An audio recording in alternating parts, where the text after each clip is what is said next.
Inanunsyo na ng pormal ang pagre-retiro ng youngest MVP na si Derrick Rose. Naging emotional ang kanyang naging pahayag, hindi nga mapagkaila ang naukit niya na alaala sa liga. Si Derrick Rose ang number 1 overall pick noong 2008 NBA draft ng Chicago Bulls at ang MVP ng liga noong 2011, siya ang pinakabatang MVP sa kasaysayan ng NBA, na nanalo ng parangal noong siya ay 22 anyos pa lamang. Siya din ang Rookie of the Year ng liga noong 2008 hanggang 2009 season para sa Bulls, naging MVP ng liga pagkaraan ng 2 season at naging All-Star selection sa 3 sa kanyang unang 4 na season. Ngunit ang nagpabago sa kanyang karera noong tinamaan siya ng isang malaking pinsala sa tuhod noong 2012 playoffs, ang nagpilit sa kanya na makaligtaan ang halos 2 buong season at ilang beses niyang pinag-isipang umalis sa laro dahil nga sa kanyang injury, at tila nagpadilim ng kanyang daan sa larangan ng basketball, ngunit ang kanyang mga nagawa ay hindi malilimutan. Sa kanyang murang edad noon pinatunayan niya na isa siyang malakas na manlalaro. Bukod sa Bulls, naglaro din siya para sa New York Knicks at Detroit Pistons, at Minnesota Timberwolves, Cleveland at Memphis.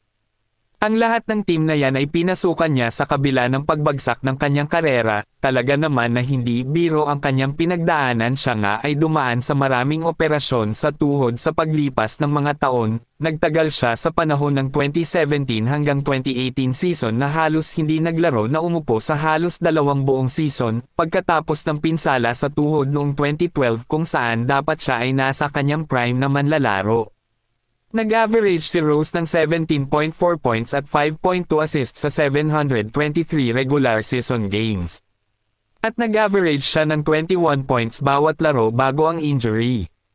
Ngunit sa kanyang pagpapatuloy sa liga ang kanyang average na 17.4 points ay unting-unti na bumaba. Matapos ang pag-anunsyo niya sa kanyang pagre-retiro ay agad naman na nagpapasalamat ang koponan na Chicago Bulls sa kanyang ipinamalas na kahusayan sa laro. Hindi lamang ang Bulls ang nagpapasalamat sa kanya kundi pati na rin ang ibang koponan katulad ng Memphis Grizzlies. Mawawala na siya sa NBA ngunit ang kanyang mga naambag sa kasaysayan ng liga ay kailanman hindi na mabura. Los Angeles Lakers inilabas ang magiging starting 5 pero ganun pa rin walang ibinago. Marami ang nagtataka kung bakit ganun pa din ang kanilang starting 5 dahil nga ang ibang koponan ay gumawa ng hakbang upang magbuo ng bagong starting 5 sa pagbubukas ng season. Tila may nakikita nga ang bagong head coach ng Lakers na si JJ Redick. Mas naniniwala siya na magiging solido ang dating starting ng Lakers. Siguro may mabigat naman na rason ang bagong head coach na ito. Noong nakaraang season gumawa si Darvin Ham ng maraming nakalilitong desisyon bilang head coach ng Los Angeles Lakers. Ang isa na namumukod tangi sa mas mahabang panahon noong nakaraang season ay pagkalito kung paano tamang gamitin ang starting 5. Ang Lakers ay nagtala ng 21 wins at 22 losses sa kanilang unang 43 games noong nakaraang season.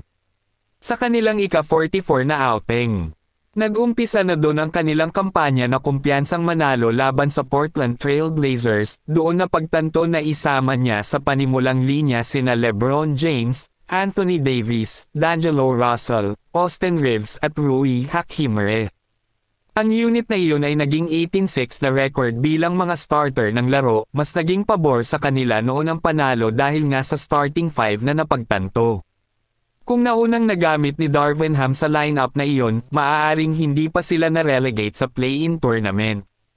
Desidido ngayon ang bagong head coach na si JJ Redick na hindi na mauulit ang pagkakamali na yun nung una. Sa isang palabas sa Low Post podcast ng ESPN, inihayag ni JJ Redick na sisimulan niya talaga sina LeBron James, Anthony Davis, Austin Reeves, D'Angelo Russell at Rui Hachimere ng magkasama kapag nagsimula ang 2024 hanggang 2025 season ng Los Angeles Lakers.